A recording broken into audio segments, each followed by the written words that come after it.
embrace your dreams. Sometimes you gotta take a loss just to get the win, like lots of Sims popping it like oxygen when boxes wet. Focus on the mental, never lose like a smooth instrumental. Better choose on the move in a pinto, choose what I get to. Never lose smooth on the move, but it's simple. Never give up if we running and maybe we just keep winning, we conquering daily. Envision that pay me is never the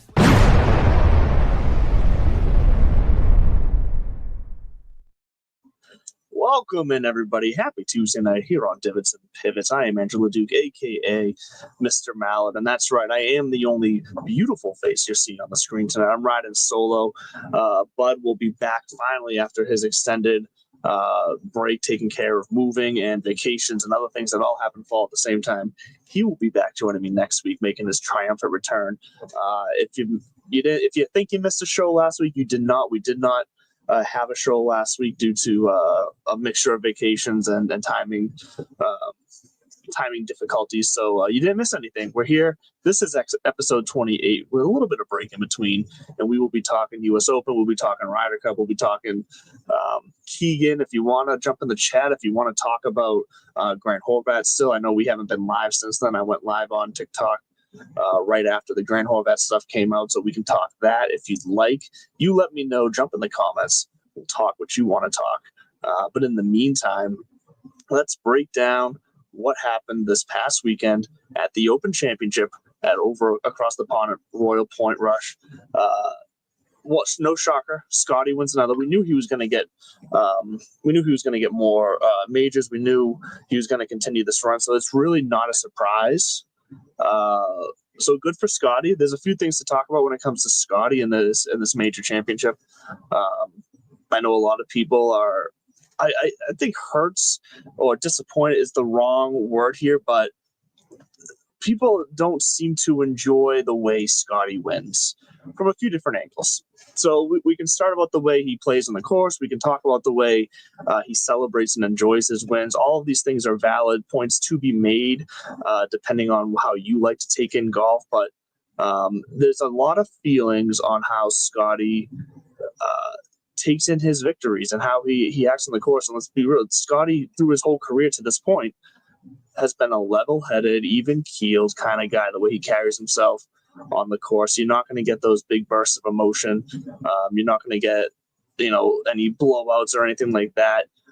What we saw with a couple years ago with the police incident, that was, so out of norm for what we know Scottie to be. You just kind of got to expect that this is what Scottie is. This is what he's showing us that he is. He's being genuine out there, that he's going to calmly work his way around the golf course. And unfortunately for the rest of the field right now, in doing that, he's going to calmly stomp on the rest of the field at this point. And yeah, you know what? It can be boring. And the conversation is now obviously pivoting to how this compares to Tiger's run and all that. And I get it. And I don't think he's quite there yet.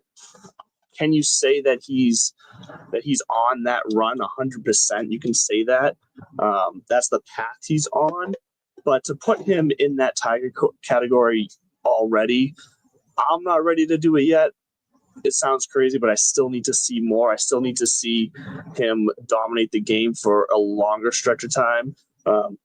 You can find a lot of numbers out there that can compare, a 2, 3, 4 year stretch of Scottie's to Tiger's peak or one of Tiger's peaks. And I get it. I get the math. But they're winning in two different ways. And I think that's the big difference here is Scottie is winning in a cleaner way than Tiger, if that is. Some people use the word boring instead, like I said before, but he's winning in a way where he's just going out there and hitting his shots. He's throwing darts. And some of Tiger's most memorable moments have been off of after bad shots. So his chip in at the Masters and all these other, memorable, exciting moments that we get the reaction out of Tiger, the fist pumps and the crowd cheers. It's because he's chipping it in, or he's putting it in from extra long, or he's holing out from the approach because he messed up the shot before. And believe me, I'm not sitting here saying Scottie is a better golfer than Tiger. I'm not at all, because he's nowhere near that realm yet. But it's the way that they're winning in this period of time right now. Scottie's not really doing that. He's just going out there and he's sticking it within 8-10 feet, and he's making those putts. And that's something that he wasn't doing early in his career. He wasn't making those putts. He wasn't the best putter. He changed some things around, changed up his putting style, his putter itself, and he's found that part of his game without sacrificing other parts of his game. And that's something to be admired about him. That's something to enjoy watching, because that's so hard to do for these guys to pivot like that and not lose a step. What's more of the norm is seeing, what has happened to Fowler and Spieth and all these other guys for these stretches of times in the past 5-10 years where they do change something up and they disappear for a little bit. Not necessarily from the public eye, because their names are big enough to carry them through the pop culture world of golf, but from a competitive tournament side, typically when these guys have to make a drastic change to either a piece of equipment or a style of what they're doing, there's usually a sacrifice that comes with that of at least a few months, if not a few years. Scottie didn't have to do that when it came to fixing his putting game, and I think that is a trait of his that sets him aside to be this elite golfer that he has now proven himself to be. It's undeniable. Like I said, he's not Tiger yet, and he probably won't ever be Tiger. But there was a time in Tiger's career early on that people were saying the same thing about him and Jack. He's not Jack yet. He'll probably never be Jack. Who knows? We won't know until we see it. I'm not putting him there yet, though. He needs to do more. And we'll talk about that a little bit more in a little bit about what he needs to do. For me, for him to take the next step, because that is now what we're doing. He's reached the bars.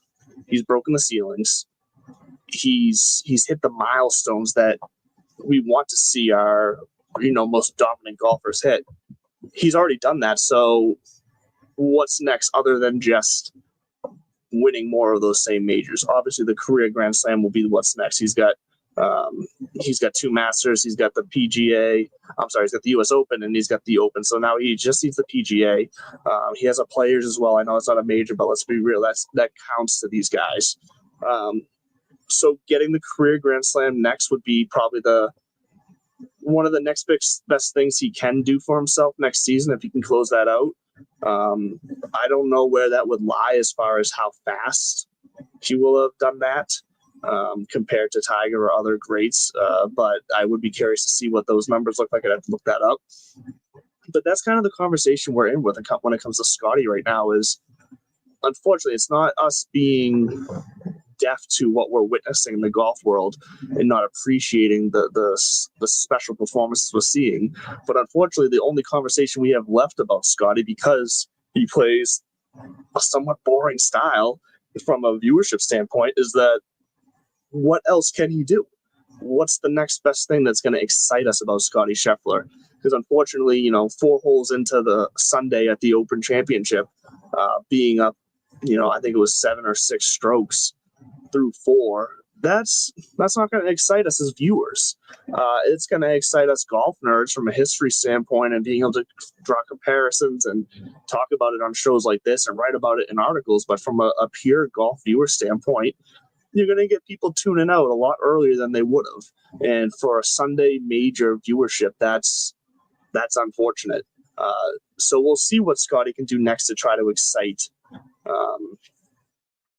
the viewers. Now, on the other hand, there seems to be a confusion or an unappreciation of the way Scottie celebrates, because he is, once again, when he hit that final putt to lock it down to end the round, he just kind of gave a slight little pump, walked over, picked up his ball. His caddy was celebrating more than him. And I think people were a little confused, a little like, oh, is he just numb to this? Does this mean nothing to him? And I understand why that would make people mad if that's what they thought. But that's not it at all. And I think he's made this clear, maybe not in a way that helps the case, because when Scottie has talked about this, he hasn't necessarily used the right words to, I think, put forth what he's really trying to say, and it's being taken wrong, and that basically people are assuming that winning doesn't fulfill Scottie anymore. And I think that's the complete opposite. I think all he wants to do is win, and what he was trying to probably say is that once he wins, he enjoys it for the short time, and then he shuts it off and moves on to the next thought, because whether that thought is being with his family or whether that thought is the next tournament, to him, both of those thoughts are more important than what he just did. And I think that is something to be admired, that focus. And it's not a lack of appreciation or respect for what he just did. I think it's much more of a setting his priorities. In the immediate aftermath of a win, after he enjoys it for a few minutes, he turns his attention to his family. And we saw that he didn't let himself really celebrate until he locked eyes with his wife, locked eyes with his son.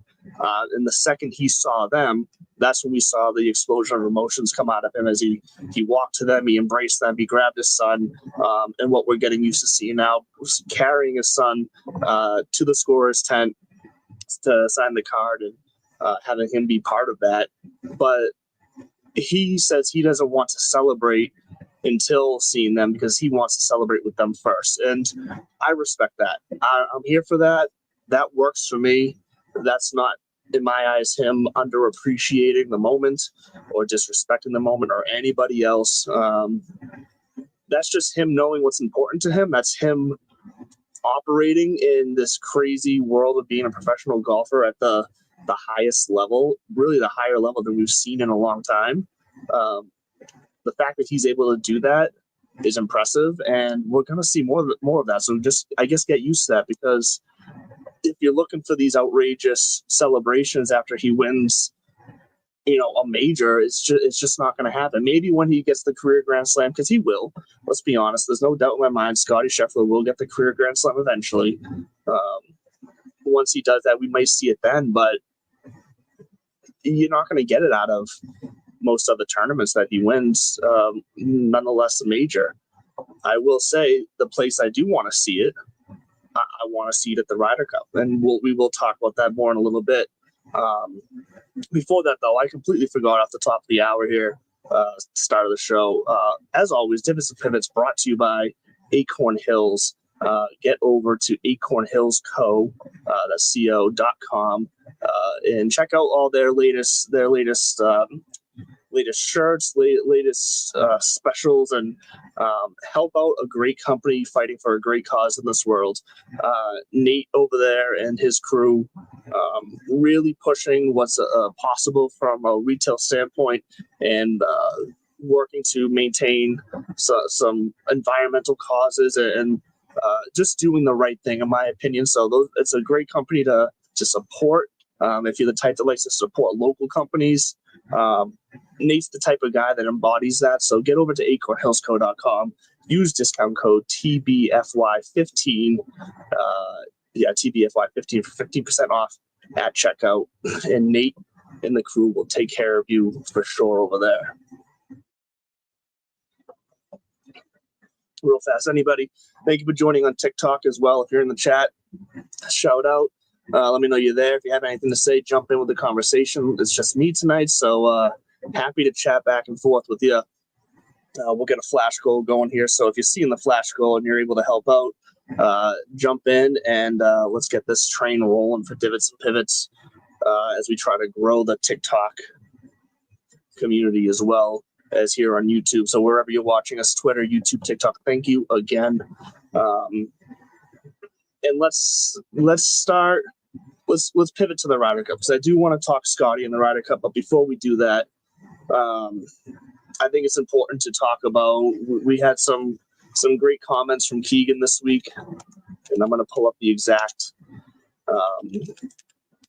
comment so I don't butcher it, because my memory is fantastic like that. But to sum it up, Keegan all but confirms that Bryson DeChambeau,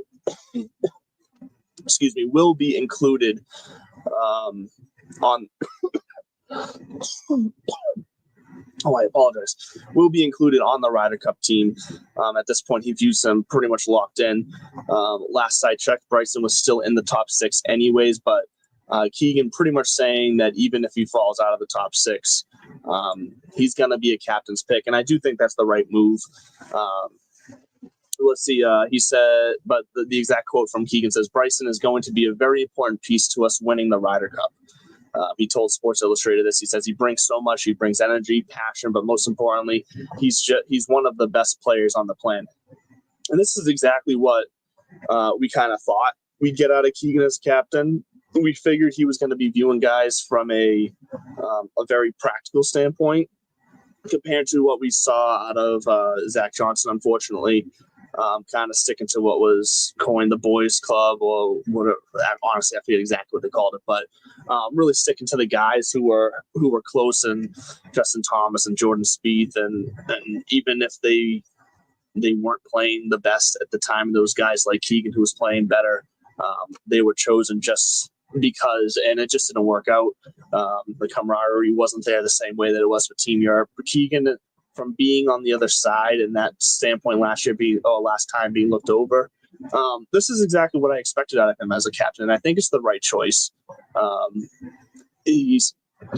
Bryson in response says that he hopes he can bring a lot of energy and a tsunami of a crowd that's going to be rooting for Team USA. And I think that will be exactly what happens. Being in the New York area at Bethpage Black for the Ryder Cup coming up, that's going to be a perfect setting for the public to come out. I think Bryson will bring kind of his own flock of fans, and him being a part of this Ryder Cup team could be, quite frankly, the edge that the U.S. Ryder Cup team needs, because that's what we were missing. We were missing personality last time.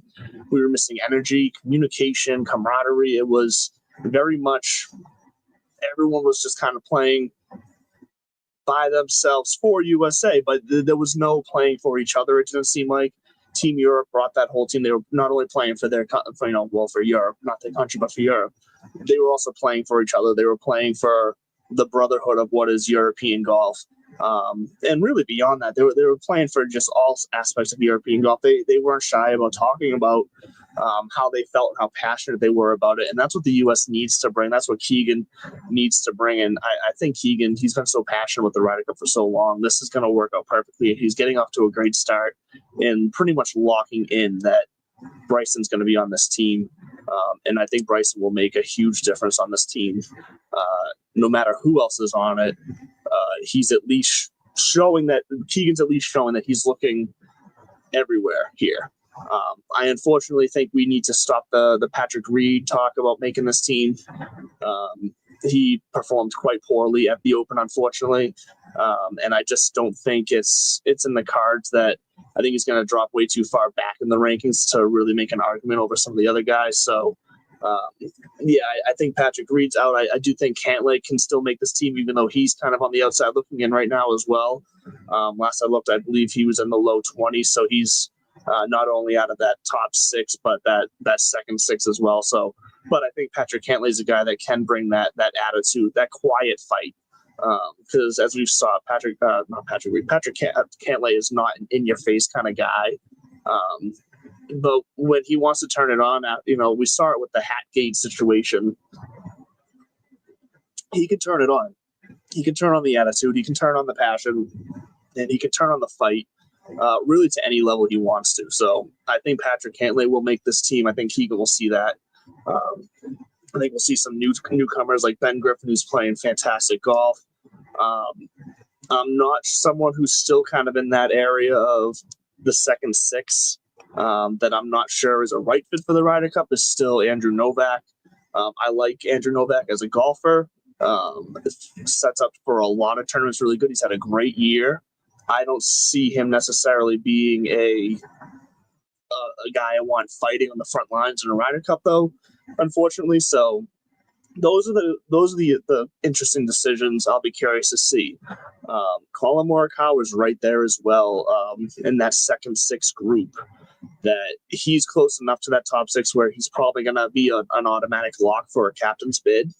Plus, he has the experience. I'll be curious to see if the way he's kind of treated his PR responsibilities this year and some of the things he said, if that will weigh on Keegan at all, if he's going to want to bring a somewhat villain on the season into that mix for the U.S. crowd.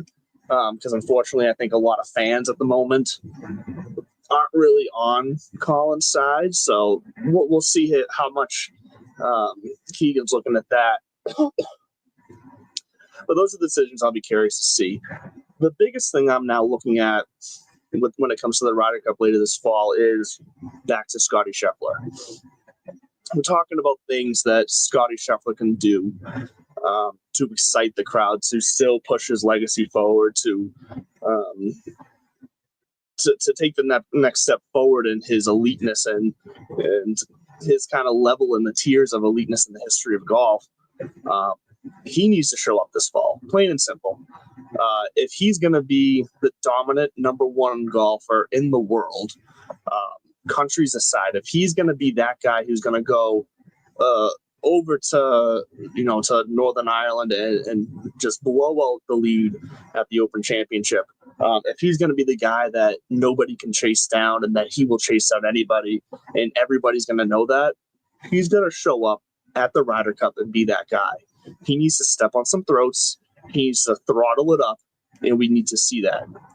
What we can't see is what we saw out of him the last time they went out to the Ryder Cup, because Scottie last time out in 2023, which was kind of the start of this run we're seeing here for him, he went 0-2-2, so no wins. He had 2 ties and 2 losses. That includes a tie in the singles portion, and I forget what the other tie was, but either way, he did not have an outright win, either in doubles or singles. So that can't be the case. I need to see Scottie be dominant. Now, I know people can also point to, well, Tiger wasn't necessarily dominant in his results in the Ryder Cup, but Tiger also brought a fire to the team. He brought that personality. He brought that locked-in determination and intimidation factor that everybody knew and everybody could see and feed off of and sense. Scottie doesn't have that same personality, so for him to affect the game without being one of the top scorers in the game, I think is harder. I don't think Scottie brings that yet. So for him to go out there and really push the U.S. to a Ryder Cup win this year, he's got to go out there and perform with results. He's got to win his singles. He's got to at least win one team session. He's got to be a positive in the points column for Team USA. He can't go out there and be a total negative for the points for the team. That's not what the world number one should be doing for his country when it comes to the Ryder Cup. So that's what I need to see out of Scottie. I need him to show me that next step. And like I said, this is me just trying to find something to talk about Scottie for what I want to see next, because right now he's doing everything. That this is me just kind of pushing the conversation forward. But if Scottie can go out there and do that, then Scottie does take another slight jump in my mind as far as where he sits in the historic dominance level of this game. Like I said, that still won't put him on Tiger's level, but it'll get him closer. And that's what Scottie needs to do in my eyes. So we'll see come the fall. We're kind of in this little golf lull right now until the playoffs start. And then obviously we're going to round it out with some fantastic Ryder Cup stuff. So yeah, we'll see what Scottie can do after we've seen. And I'm not even sure how many more times we're going to see Scottie before the playoffs. I don't believe he's playing this week at the 3M. Yeah, this field at the 3M this week. Let me pull that up right now, actually, because it is not one of the best, which we've gotten used to the week after a major actually still being a really good field, usually a signature event of sorts. But what we got this week is, it's not that. Kind of top guy in the field this week is Sam Burns. Everyone knows my feelings on Sam Burns. He's, in my eyes, just someone who can't get it done, unfortunately. A fantastic golfer, an entertaining golfer, but it just seems to be when the pressure's right there, he can't pull the trigger. So I would love to see that out of him. But once again, that's a guy who's in the mix for the Ryder Cup this year. And if he's going to make that Ryder Cup team, I want him to be a guy who can pull the trigger and turn it around and make a move when it's needed. And unfortunately, he tends to miss those moves when the pressure's on. And that's not what I want to see on the Ryder Cup team. I want someone who's going to go in fearless. Someone like a Ben Griffin who's playing out of his mind this year and really, some will say even playing above his belt, but I don't think that. I think he's just made the right adjustments and the right changes to be what he truly is as a golfer finally. And if he's going to lean into that and he's going to go in fearless to a Ryder Cup, like I'd much rather have a Ben Griffin than a Sam Burns on the team this year. Chris Gotterup's in the field this week. He followed up his win 2 weeks ago at the Genesis with a very solid finish. I think he finished T2 or solo 2 this past week at the Open. So Chris Gotterup right there, he's on a nice little run. And then after that, Wyndham Clark's up there, Ricky Fowler, and then Taylor Pendrith, Max Great. Like, once again, these aren't bad golfers. Tony Finau's in the mix there, Sungjae Im, Jake Knapp. These aren't bad golfers by any means, but this field, compared to what we've seen in weeks after a major so far this year, this field is just not it this week, unfortunately. Unfortunately for the 3M. But let's I want to take a look at some of the things here for this tournament. Let's take a look at the course. So they're playing TPC Twin Cities this week. Approach, putting, ball striking, all going to be actually, let me switch this real fast. Yeah, still. So approach, putting, ball striking, all going to be very important. The holes are fairly evenly distance-wise similar, slightly more from the 400 to 450 range for par fours. Let's see. I want to look at some of the harder holes in the course. So the top the top 3 hardest holes in the course are par fours. The fourth one's actually a par 3, so that's always fun. And then the easiest holes on the course are the 3 par 5s, or 3 of the par 5s. So par 5 scoring could be very important this week as well. You got to take advantage of those opportunities. Let's see. So, guys like that are going to be the guys that can kind of maybe sneak out a win here and help themselves out before playoffs come in a weaker field. Maybe a Tony Finau steps up this week. We haven't seen him win in a long time. And so maybe Tony Finau jumps into the mix this week. Let's see. Strokes gained, par 5. For some reason, it's not showing me anything for him. But other than that, approach, he's top 25. Finau could be all right. The stats actually don't really play out too well for Finau this week, but he's been playing better golf of late, so that's someone that I'd be looking at kind of more on a recent form status. So there's some guys here probably going to be making some pushes for the playoffs now. Because like I said, we're getting to that time where we're really pushing for the playoffs now. And we'll see who can make a jump to try to get themselves into that conversation. Because every year we seem to have one guy who just catches fire at the right time, makes a run in the playoffs, and gets himself a little extra money in the FedEx standings than they should have. But let's quickly rotate back to Bryson real fast, because I did see one of the reporters this week did ask Bryson about his future with LIV, about what his thoughts are on the future of his professional career. And judging from the way the question was asked when you listen to the audio, this might not be the case, but the way I took it, I kind of was taking the question from the reporter in a way almost as if he was asking if he's going to continue playing tour competitive golf or if he's going to lean more into the social, like the YouTube side of things, because he wasn't really specifying LIV or PGA. He phrased it in more of a way that what do you see your professional future looking like? So he seemed to be hinting at possibly leading into the YouTube stuff more. Instead, what Bryson answered with was that he feels LIV sees his value. He said that he sees the value of LIV from a product, and he doesn't believe LIV's going anywhere. He knows what he wants, and he says he's made that clear to LIV, and they're just going to be they're going to start negotiations later this year. And he's honestly seemed confident that they're going to figure something out, which doesn't surprise me, because in the past, when we kind of talk about the guys who, when their contracts are up, we could see coming back to the PGA. Bryson wasn't one of those guys. Both Bud and I believe that Bryson seems pretty happy with his new kind of construct of his professional career right now, the time he's able to devote to YouTube golf and to that channel now is allowed to him because of the schedule that Liv offers him. He only has to play, 8 tournaments a year instead of, 13, 14. He's able to put those extra weeks into creating content, creating TikToks and YouTubes and all that. And he enjoys that. And I think in his mind, that is part of being a professional golfer for him. That's at least part of his professional persona as a golfer. And he finds fulfillment in that. And so I think Bryson will stay with Liv. That will be a win for Liv because they'll be able to retain one of those guys.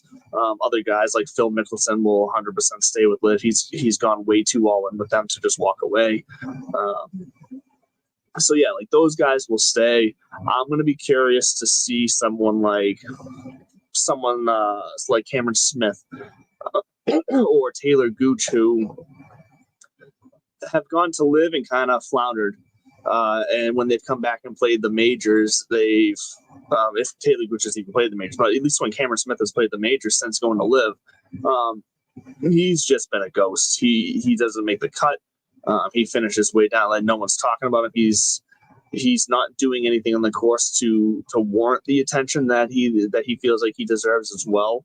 I could see someone like Cameron Smith leaving Liv and coming back to the PGA, or at least trying to build up that, I guess, that persona again, because when he was at the top of his game on the PGA, he was one of those guys that people were talking about as one of the best in the world. And who is he going to be able to go on some sort of historic run where the longevity of his eliteness is going to, rival some of the other greats who have had long elite careers. And then that fizzled out because he made a business decision. And that's fine. He made a business decision.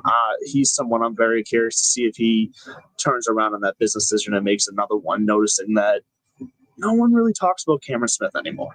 This is the first time and my screen just went off. This is the first time I've talked about Cameron Smith in quite a while. And I apologize. I hit the cord with my foot and disconnected my screen.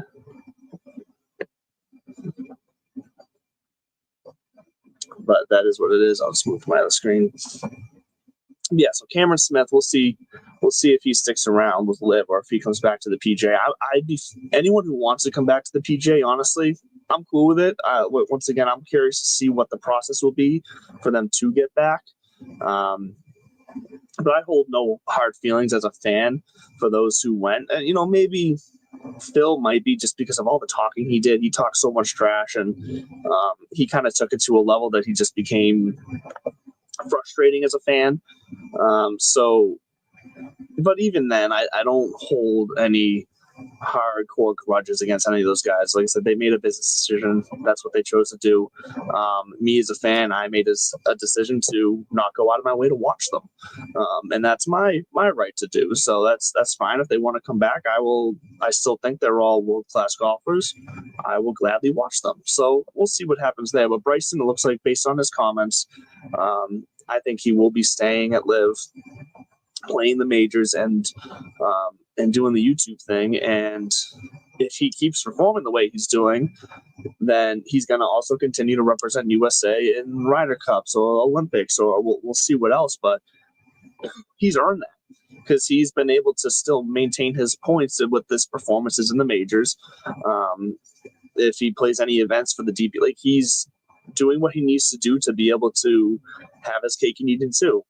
Liv being his main tour, he's and then using his exemptions correctly and effectively to stay in the mix and in the media for golf when it comes to the PGA Tour. And we'll see how he performs in the Ryder Cup later this fall. And all of this is the way that makes sense, that if you're going to make this jump to Liv, then you got to kind of do this alternative route that Bryson's making effective, and you gotta show up when you need to. And unfortunately, he's really the only one who's been able to do that consistently.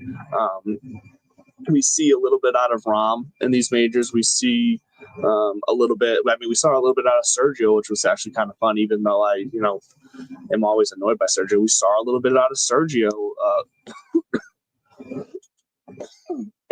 Excuse me again. This past week with the Open Championship. So As a golf, and I want to see these guys play.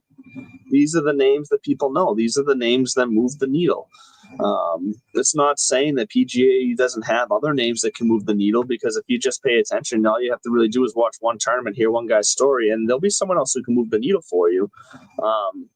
But it is easier when you got all the guys that can move the needle in the same place. So we will see what happens. Other than that, when it comes to golf this week, like I said, the 3M Open is not something that I think is going to be on a lot of people's TV, unfortunately. I think the biggest news was the Bryson Ryder Cup news. Was the Bryson wanting to get a deal done with the news this week, and then obviously Scottie. I think we hit that all before we'll probably finish up a little early here tonight. But before we finish up, I want to huge shout out to FantasyCares.org. If you guys listen to the show regularly, I also do football content. I'm part of Scott Fishbowl 15. Once again, this year, if you don't know what that is, it's the world's largest charity fantasy football tournament.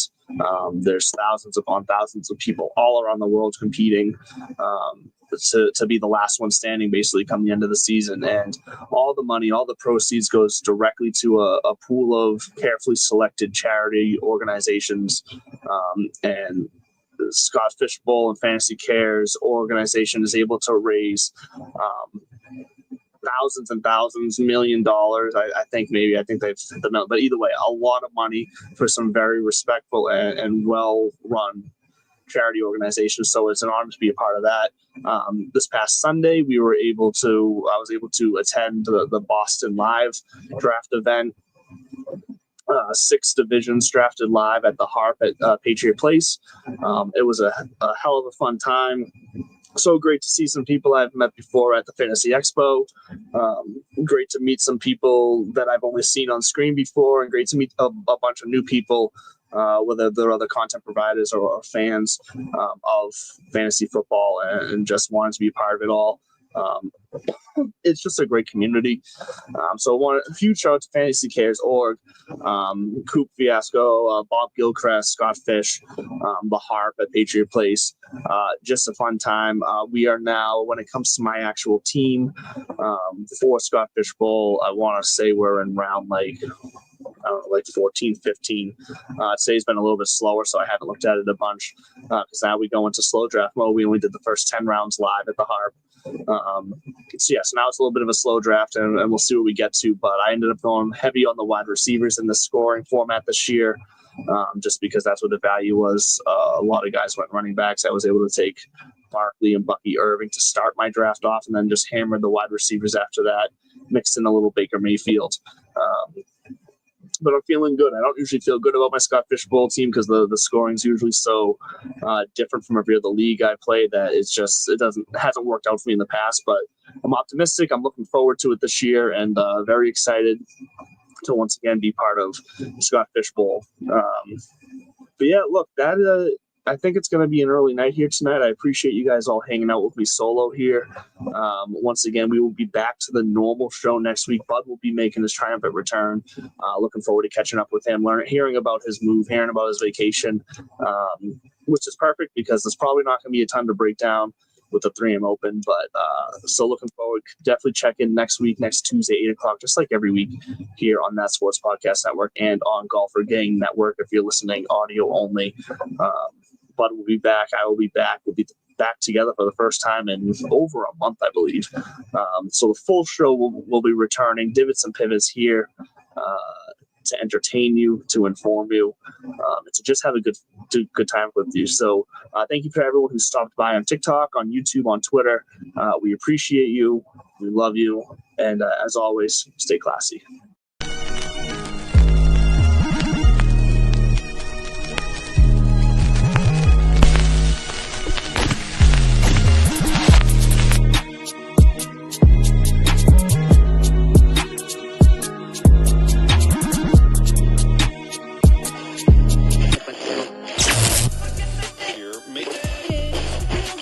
Frenar.